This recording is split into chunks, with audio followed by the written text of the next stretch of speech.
Welcome to Untangled Politics. I'm your host, Thomas Mitchell, and I'm not going to lie, this episode's not going to be the usual kind. I'm mainly going to talk about the impeachment trial and the third anniversary of the Marjorie Stoneman Douglas school shooting and my opinions upon that and gun control in a nutshell. So, uh, this week isn't going to necessarily be uplifting.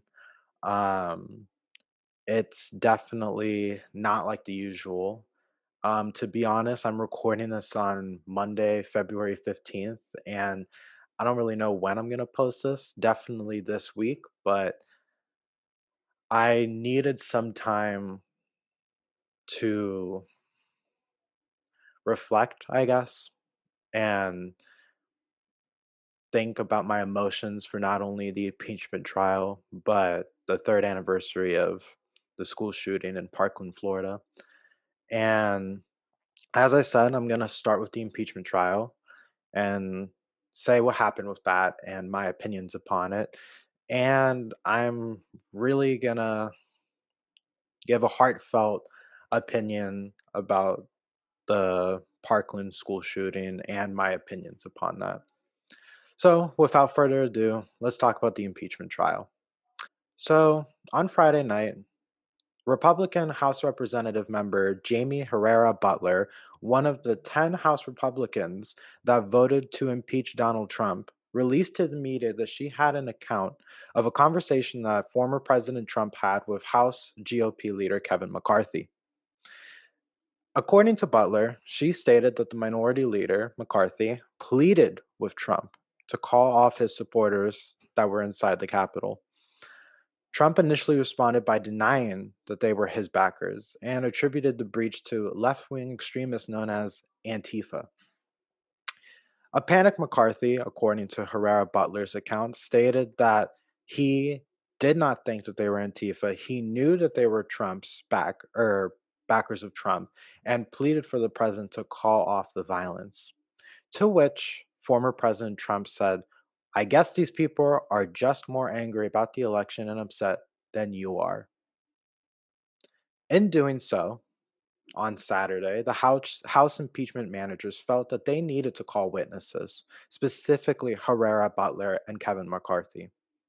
After heated debates amongst the Trump's defense lawyers and the impeachment managers, it was ultimately decided with a vote of 55 to 45 that both sides were allowed to subpoena additional witnesses and documents for the trial.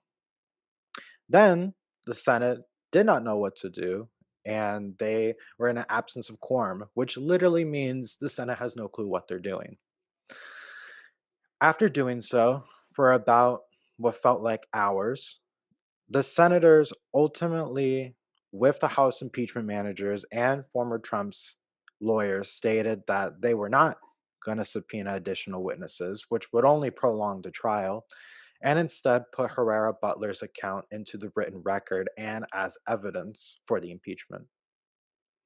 In doing so, even after all that, the Senate voted 57 to 43 for Trump's impeachment, making that Trump will not be impeached and will not suffer consequences of impeachment and can run for office again in the future if he so chooses.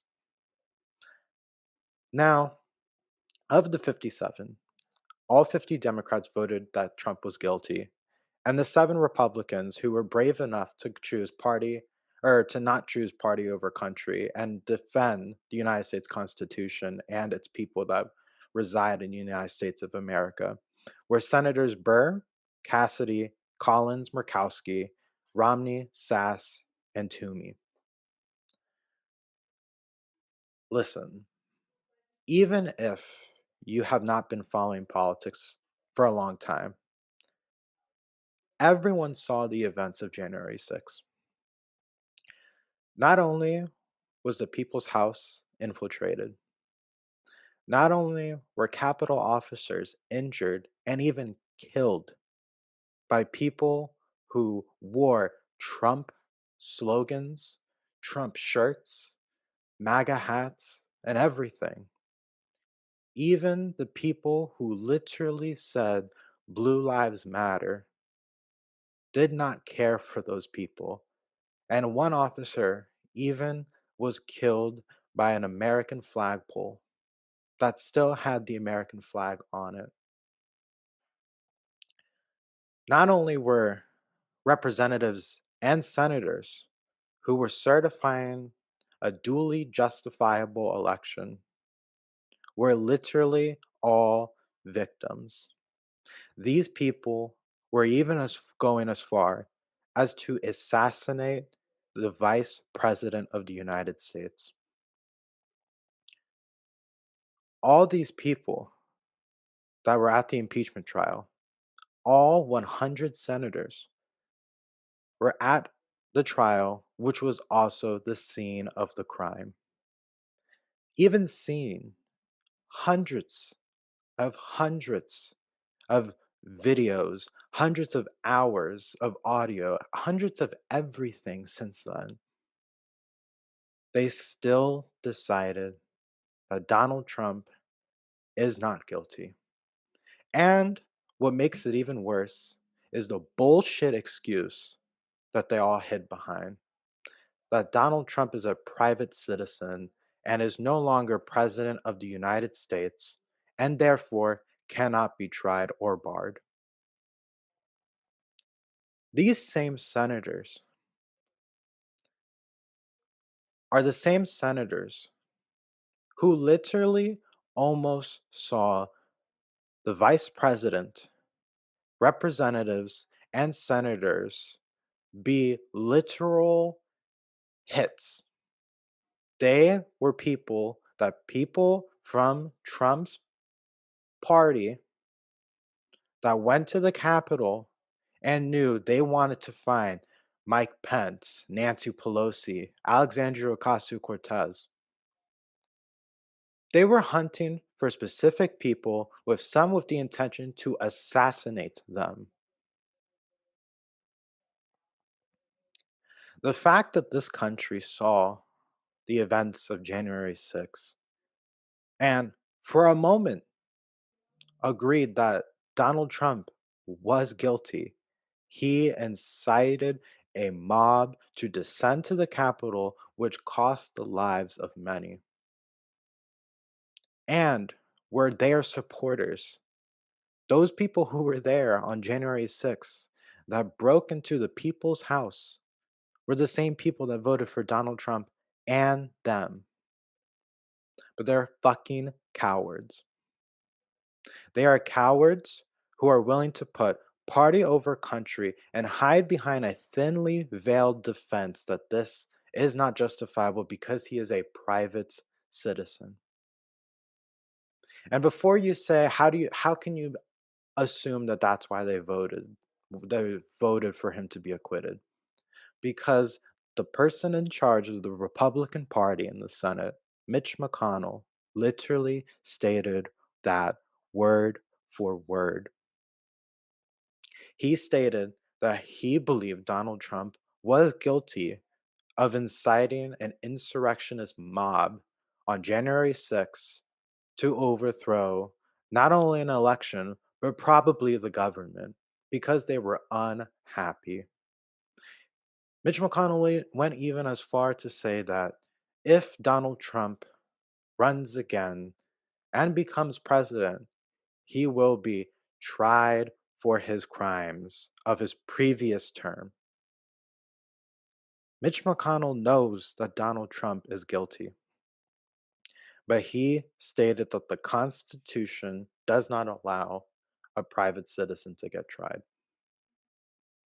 Well, here's a fucking little bit of news for you, Mitch McConnell. In case of all the people who don't know, Mitch McConnell was still technically in charge of the Senate at the time of the insurrection.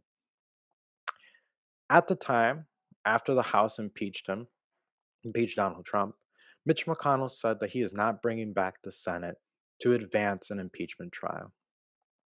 Mitch McConnell knew that if he waited till after Donald Trump was out of office, his master plan of saying he is a former president and a private citizen was going to be held accountable for his defense that he cannot be tried. Mitch McConnell could have taken the impeachment trial the second the House impeached Donald Trump. But he knew that if he waited just a little bit longer, he can hide behind a thinly veiled piece of defense to justify him not being one of the senators that impeached member of his own party. It upsets me that not only did these senators acquit Donald Trump, but it sets a precedence for the future. A precedence where, at this point, it seems like Joe Biden could do something so egregiously wrong the last few weeks of his term, and he won't be held accountable because by the time the trial comes around, he'll be a private citizen. When I was growing up, not only in school, but in my family, I was taught the simple phrase actions have consequences. An adult, a leader, knows that. They should know that the actions that they have will always have consequences, for better or for worse. And then the fact that people literally died that day and Donald Trump gets no consequences, what does that show to our people, to future? What is the message we're trying to put on people? That the president is above the people, is above the law of the land. Someone literally died by getting murdered by an American flag with the pole still attached. And all they did was say, that's a shame. That really is. But Donald Trump's still not guilty. Some people may say, oh, they voted because he's no longer a president. He's a private citizen right now. But I really think the real issue is, as I stated earlier, party over country. These Republican senators know that they have elections, and they know that a large portion of the Republican Party loves Donald Trump and will go against anyone that doesn't like him. Look at Mitt Romney. The first impeachment trial, he was the sole Republican to impeach Trump. Mitt Romney comes from the state of Utah, a very, very religiously conservative state. He knows that going against Donald Trump, let alone the Republican Party, is unpopular. But Mitt Romney, as flawed as he may be with some of his political stances, is at least a hero. And if not a hero, a patriot, where he's willing to put what's right over what is right for him.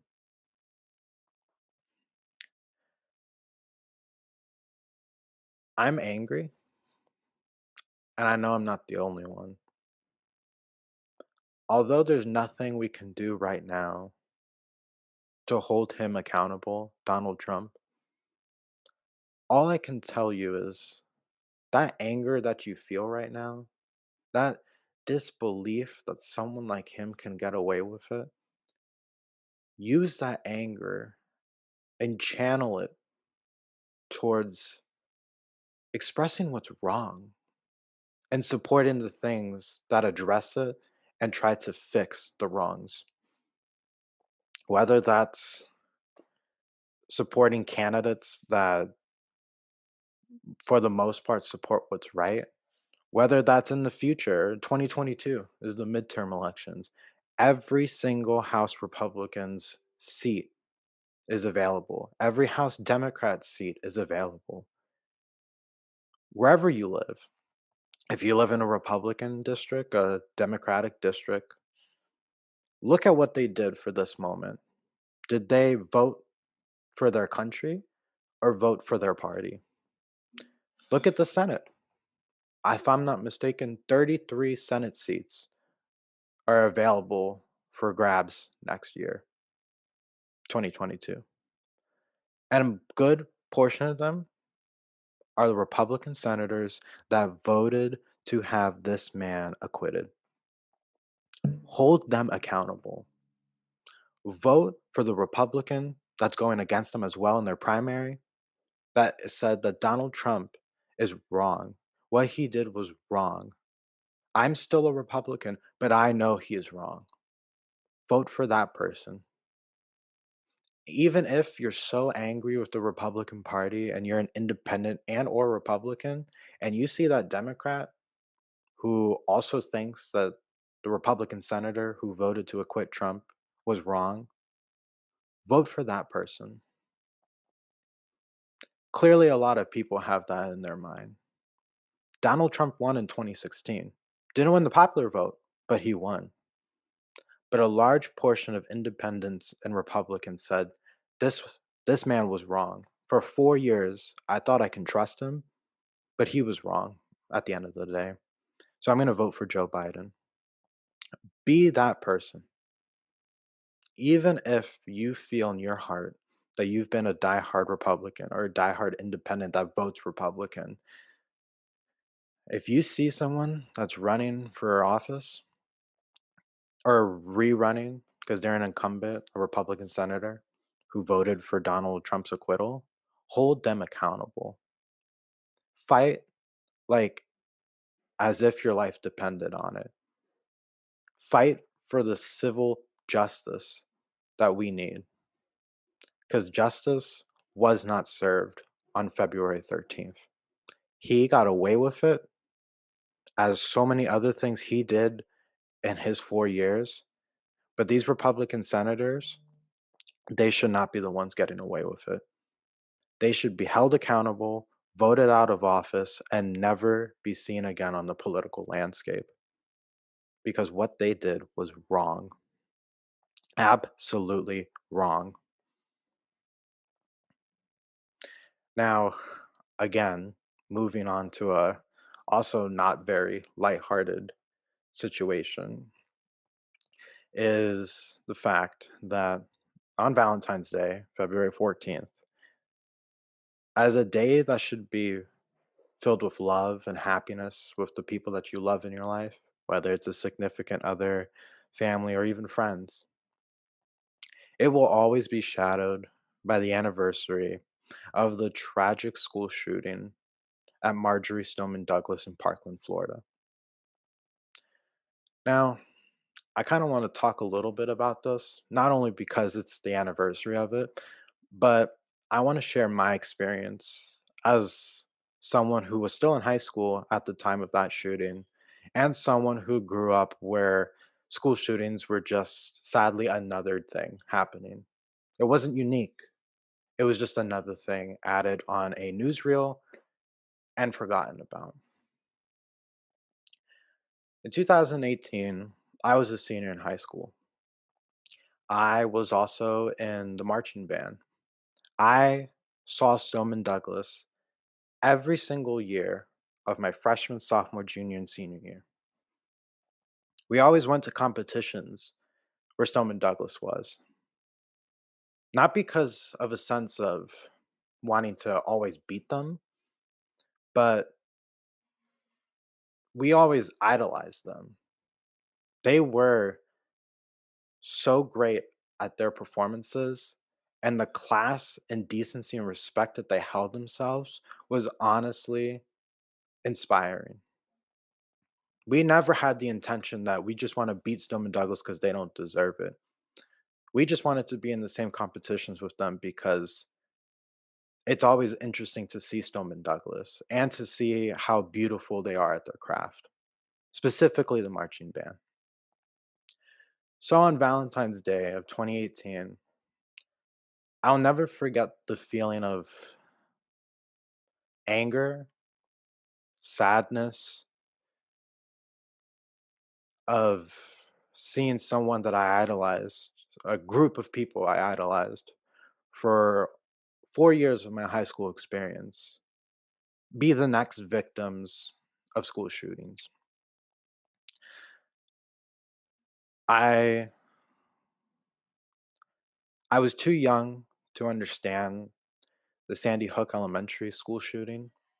I obviously knew what happened, but I didn't understand the politics behind it. I always knew, even at 11, 12 years old, that it was wrong. But then seeing it happen again as an 18-year-old, and to see it in literally the backyard of your home, it hurt. It hurt to see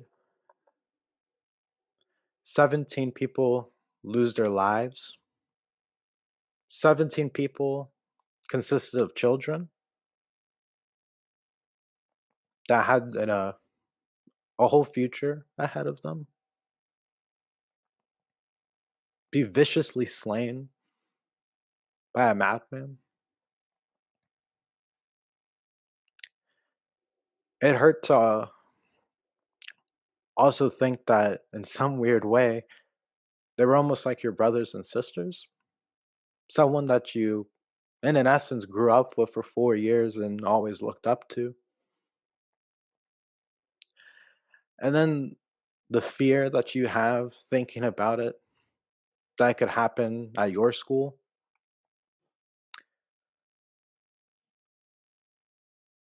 Growing up in high school, since school shootings seemed to be a popular thing, and on a saddening but a popular thing,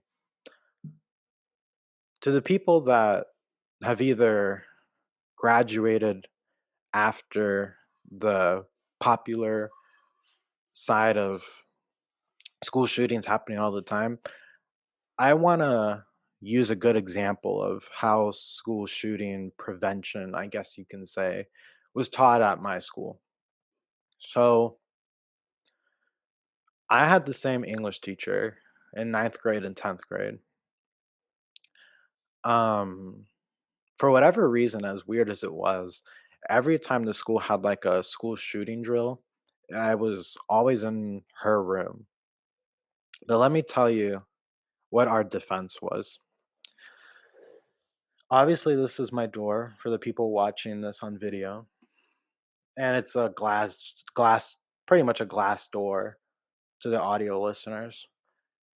Um, Picture a door where half of the door is pure glass. You can see right in. It struck me at 14 years old that my line of defense for a school shooter, if it ever came into my school, was a door that half of it was glass with a chair propped up on it. That was my defense. That was every single classroom's defense. Was a door that had a glass half to it.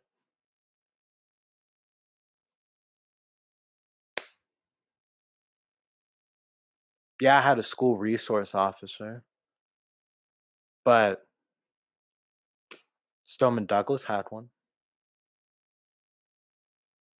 17 people lost their lives that day, and 17 more were injured and will constantly live knowing that they are a gun of violence, of a crime where they were shot at such a sacred institution that their families thought was safe, where they can learn, live, and be a teenager. It hurts also that ultimately they have not received justice. Yeah, their school shooter was caught. Yeah, Donald Trump banned bump stocks. But the fact that the weapon that killed 17 children and adults can still be bought today, AR 15s. Maybe it's the liberal Democrat in me, I don't understand why these weapons of war can just go rampant on streets easily, too. It upsets me that I still don't feel that school shootings are preventable. I have a sister and cousins who are still in the K through 12 education system. My sister went to this is still going to the same high school that I went to, and she still has the same things to defend her. A half glass door and a chair to block that door with the lights off, backpacks all over the floor still, journals on top of desk, as if that's going to make the school shooter think the class is not in there.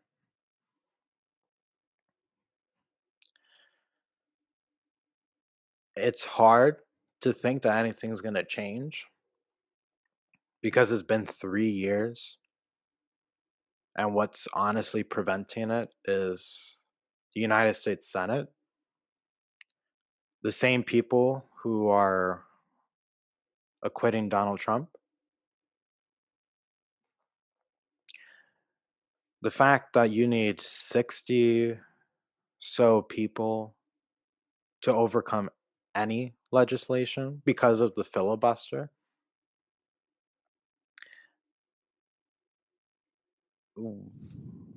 We haven't had levels to where a Democratic Party has over 60 senators in one time. We have 50 right now, and there's 50 Republicans. Republicans who are backed by the NRA having A plus ratings. Republicans that represent my state of Florida, at the time only one, but as of now two, Marco Rubio and Rick Scott, who saw in their own home children get slain. The same home that had America's largest mass shooting at Pulse nightclub, miles away from my home. Nothing's changed. Nothing has changed to prevent another Pulse. But of more importance, nothing has changed to prevent another Parkland.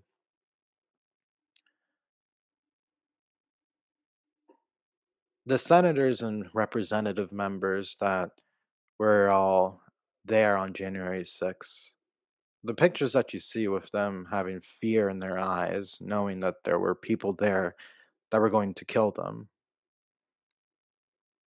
they at least had some sort of protection.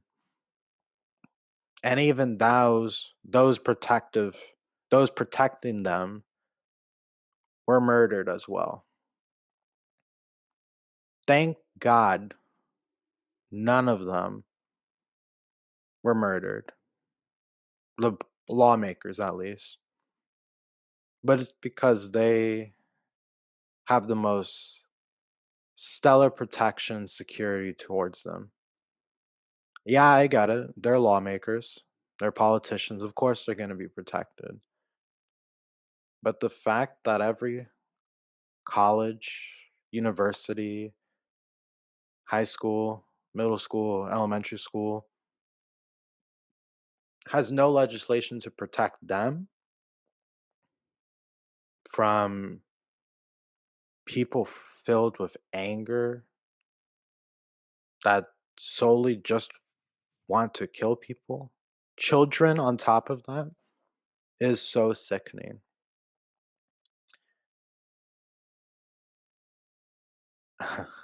um, all I can say is the same anger and fear, and I guess you can, although I don't really agree with hatred, but I know some people hated certain people in the election.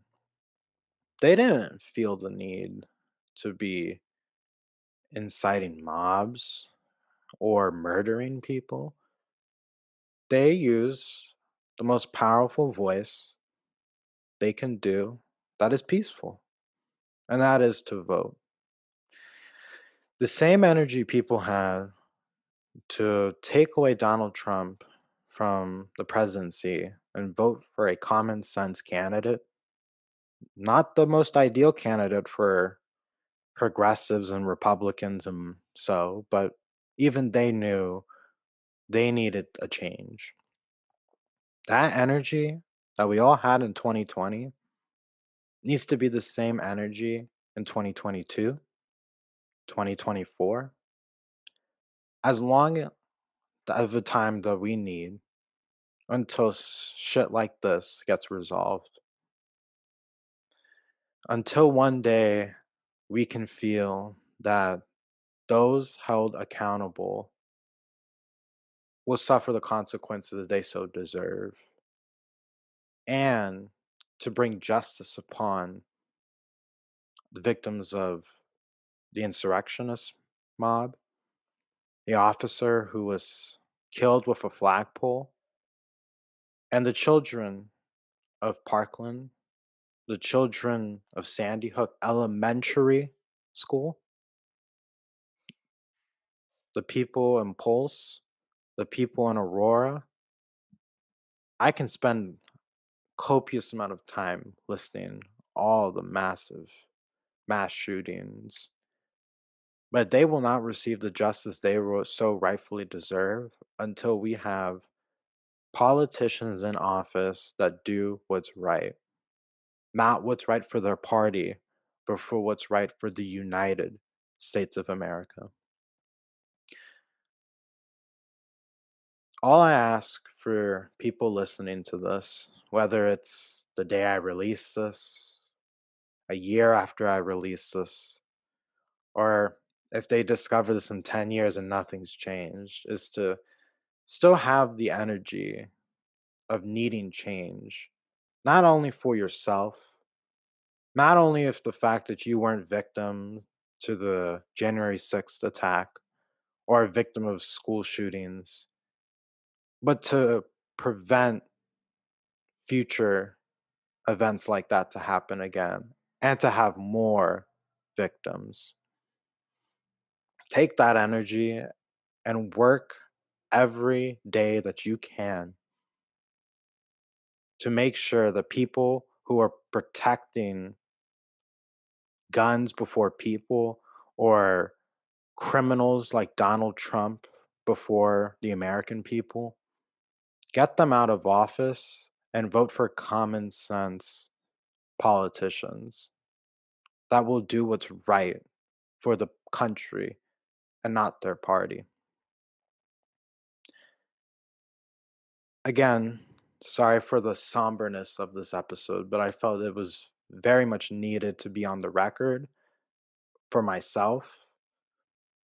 Um, and I believe it's very much needed to on the record for people to know in the future if they ever come across this or in the moment and know that something needs to change and I have the power to do so. If you listen through all of this, I cannot express how thankful I am that you listened to all of this, to know that this is wrong and that we need change. And if you're even going as far as taking this as your call to arms, not a call to arms like Donald Trump made his voters do, to get what they want through what's wrong and through violence, but a call to arms to call out what's wrong and do it in a peaceful, justifiable, and lawful way. If we can continue that, I truly do believe that the events of the 6th and the events at Parkland will be moments in history where we will look back and tell our grandchildren or our children or our great great grandchildren, whoever, that I saw this was wrong and I fought like hell the right way to fix this. take this and know, as I said, what has happened was wrong, but what we need right now is what's right. Thank you again for watching this. And next week, I promise I will go back to my usual type of podcasting and hopefully not have to do somber podcasts like this and instead talks about the happy side of life and happy side of politics of what's right for us. Thank you again.